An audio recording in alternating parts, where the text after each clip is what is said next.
Radio waves can travel through walls, they can travel through wood, they can travel through the things we normally rely on to protect our privacy.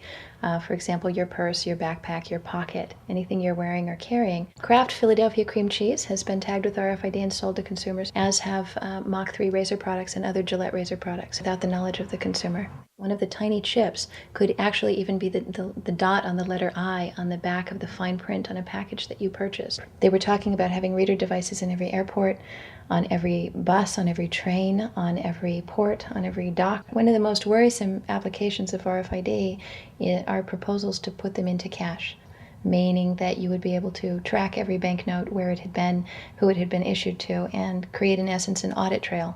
That would essentially take away the anonymity of cash that we now enjoy today. The ATM machine itself, as the money came through the roller device, would be reading each number, and they would know who you are because, of course, you identify yourself at the bank before you take money out. And down the road, when you go to pay at a major retailer, it would also be possible for them, as they're putting the money into the cash drawer, to simply feed it through a little reader device. It would go in, it would tag that number and transfer possession from Aaron Russo, say, to Walmart. Once everything you do is tied down to a single number and there is no longer the ability to pay with cash, then all it takes to render you a non-citizen is to simply turn that chip off. You will no longer be able to really participate in any function in society, including buy food.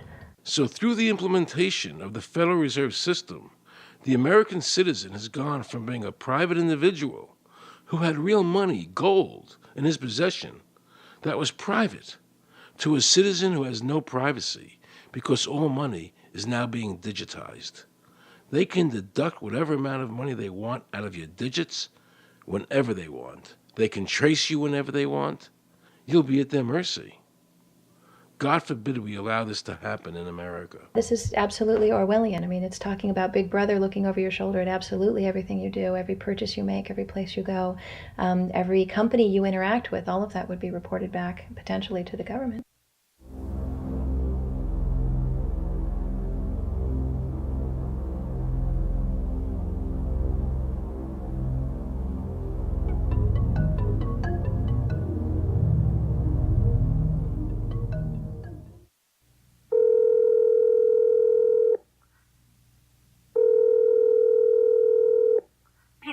Guaranteed hot in 30 minutes or it's free. This is Mary. May I take your order? Hi, Mary.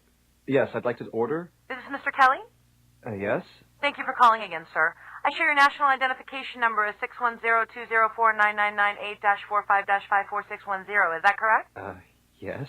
Thank you, Mr. Kelly. I see you live at 736 Montrose Court, but you're calling from your cell phone. Are you at home? I'm just leaving work, but I'm... Oh, we can deliver to Bob's Auto Supply. That's at 175 Lincoln Avenue, yes? No, I'm on my way home. How do you know all this stuff? We just got wired into the system, sir. Oh, well, I'd like to order a couple of your double meat special pizzas. Sure thing.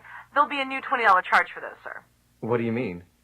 Sir, the system shows me that your medical records indicate that you have high blood pressure and extremely high cholesterol. Luckily, we have a new agreement with your national health care provider that allows us to sell you double meat pies as long as you agree to waive all future claims of liability. What? Do you agree, sir? You can sign the form when we deliver, but there is a charge for processing. The total is $67 even.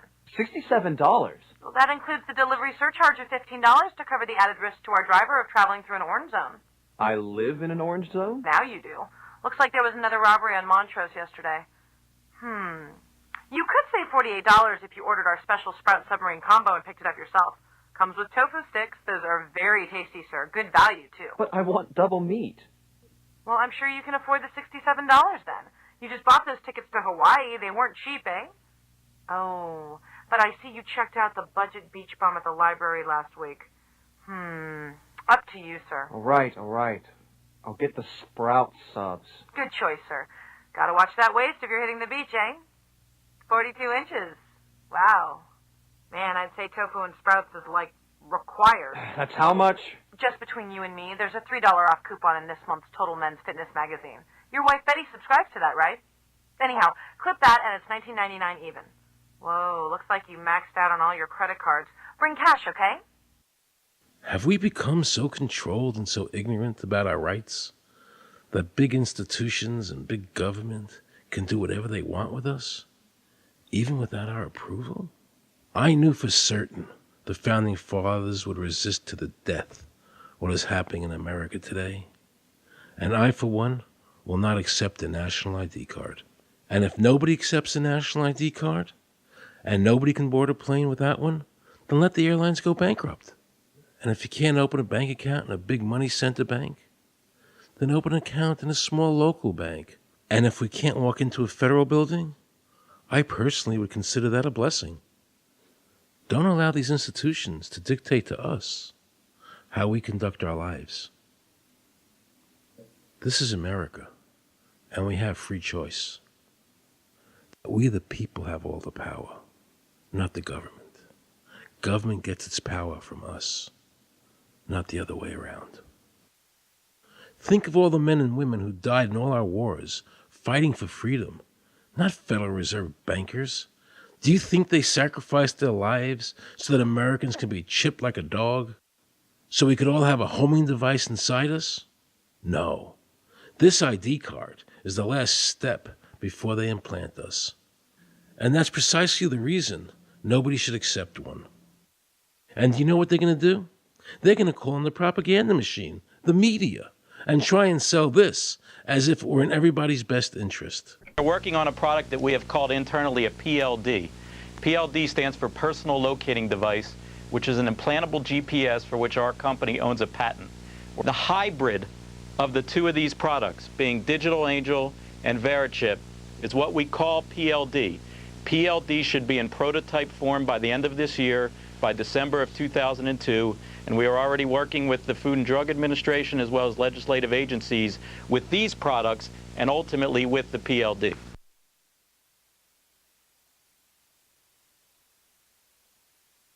We have a Florida family who are really pioneers in a brave new world. They have volunteered to be the first ever to have microchip identification devices implanted into their body. After 9/11, I was really concerned with the security of my family.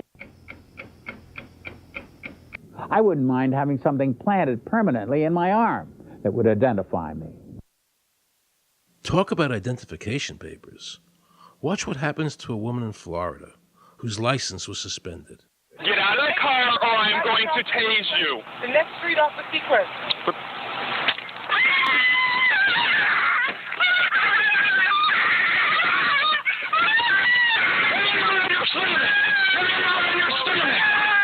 On your stomach. Do it now. Put your hands behind your back. Do it now. Do it now or you're going to get tased again. Do it now. Do it now. On your back. Put your hands behind your back. Put your hands behind your back. I can't. Sure you can't. Come here. Ow, ow, ow. Oh, got it. You got blood on her. Oh, my God. You tased me and you handcuffed me? Yep, you're under arrest. For what reason? Your license is suspended. All the power is in the people. And to the extent that government becomes alienated from the people, does things that people don't want, power is transferred until you finally come to a police state, totalitarian state, whatever word you want to give it, where the desires of the people really have no consequence. They go out and they vote. Doesn't make any difference which candidate they elect. I'm a programmer. I worked for NASA, worked for ExxonMobil, worked for Florida Department of Transportation. Mr. Curtis, are there programs that can be used to secretly fix elections? Yes. How do you know that to be the case? Because in October of 2000, I wrote a prototype for President Congressman Tom Feeney at the company I worked for in Oviedo, Florida, that did just that. And when you say did just that, it would rig an election? It would flip the vote 51-49 to whoever you wanted it to go to and whichever race you wanted to win. And would that program that you designed be something that elections officials that might be on county boards of elections could detect? They'd never see it. So how would such a program, a secret program that fixes the election, how could it be detected? You would have to view it either in the source code or you'd have to have a receipt and then count the hard paper against the actual vote total. Other than that, you won't see it.